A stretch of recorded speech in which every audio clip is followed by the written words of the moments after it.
If you're ready to leave the United States and you've ever considered working in New Zealand, right now there's a list of in-demand jobs that New Zealand currently needs.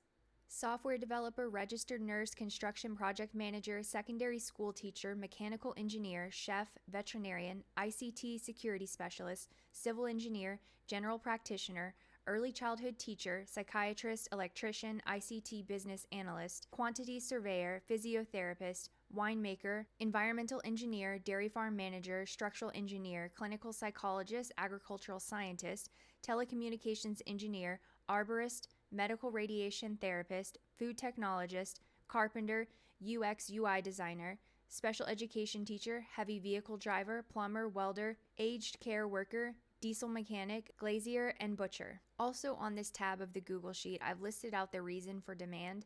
So for example, for software developers, there's a critical shortage of tech talent. For registered nursing, there's an aging population and healthcare expansion.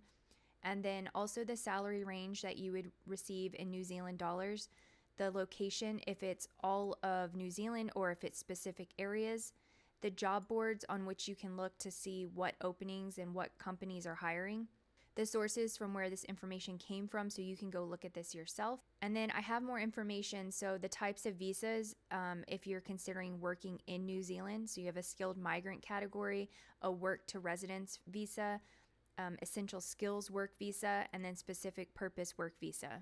There's also additional considerations. So some professionals like healthcare, engineering, and teaching may require local registration or qualification recognition. There's some regional opportunities. Consider areas that are outside of Auckland for potentially easier job placement and lifestyle benefits. And then professional networks like LinkedIn and industry-specific groups, they can provide valuable connections. And then you've also got recruitment agencies. Specialized agencies often have roles not advertised publicly. You can find this Google Sheet by going to the link in our bio. And then once you get to the link, you can click the table of contents, and that will break it down and organize it a little bit better. Scroll down until you see in-demand jobs by country, and then there's New Zealand jobs in demand. You can click that and it'll pull up that spreadsheet I was looking at. I would love to hear if you would ever consider working in New Zealand, and what industry would you work in?